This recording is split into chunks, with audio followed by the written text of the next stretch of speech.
Hello बच्चों, चलिए प्रश्न को देखते हैं। प्रश्न है, कौन सा समीकरण द्विघात समीकरण है। हमें यहाँ पर समीकरणें दी गई, हमें जांच करनी है कि द्विघात समीकरण है या नहीं है।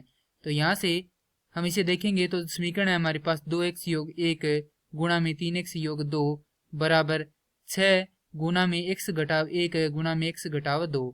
तो प्रश्न को आगे हल करें उससे पहले जो प्रश्न की मुख्य अवधारणा है उस पर विचार करते हैं। तो इस प्रश्न के लिए जो मुख्य अवधारणा है वह हो जाएगी द्विघात समीकरण, अर्थात हम यहाँ पर यह देखेंगे कि द्विघात समीकरण क्या होती है। तो वे समीकरण जो ax का वर्ग योग bx योग c बराबर 0 के रूप में हो द्विघात समीकरण कहलाती है, जहां a बराबर नहीं हो 0 के, क्योंकि यदि a 0 हो जाएगा तो ये द्विघात समीकरण नहीं रहेगी।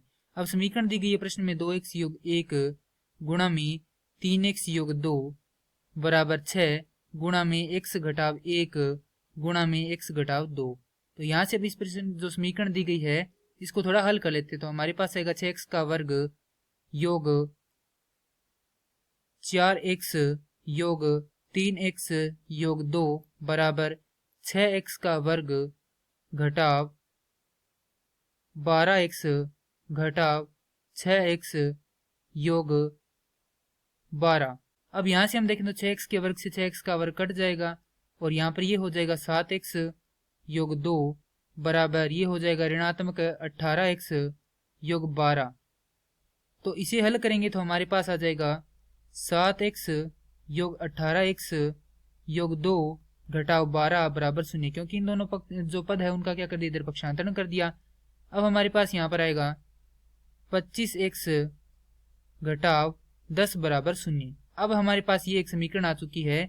इसकी यदि हम जो मुख्य अवधारणा की समीकरण है उससे तुलना करते हैं तो हमारे पास हम देखते हैं कि यहाँ पर तो x की घात 2 है अधिकतम, और यहाँ पर x की अधिकतम घात कितनी है, 1 है। तो यह एक द्विघात समीकरण नहीं है, क्योंकि समीकरण के चर की अधिकतम घात 2 नहीं है, क्योंकि यहाँ पर अधिकतम घात कितनी है, 2 है, और यहाँ पर अधिकतम घात केवल 1 ही है। और साथ ही में यदि हम देखें तो यह जो पद है वह किसका है, x का पद है, जो कि यहाँ पर क्या है, bx है। और जैसा कि हमने यहाँ पर देखा था कि a बराबर नहीं होना चाहिए 0 के, यदि हम यहाँ पर यह मानेंगे कि योग में 0 गुना में x का वर्ग, तो भी यह क्या नहीं होगी, द्विघात समीकरण नहीं होगी। क्यों नहीं होगी, क्योंकि हमने पहले ही यहाँ पर क्या वर्जित कर दिया है कि a बराबर नहीं होना चाहिए 0 के। तो यह एक द्विघात समीकरण नहीं है, क्योंकि यह द्विघात समीकरण के व्यापक समीकरण के तुल्य नहीं है। और यही हमारे प्रश्न का उत्तर है। मैं आशा करता हूँ कि यह प्रश्न आपको समझ में आया होगा। धन्यवाद।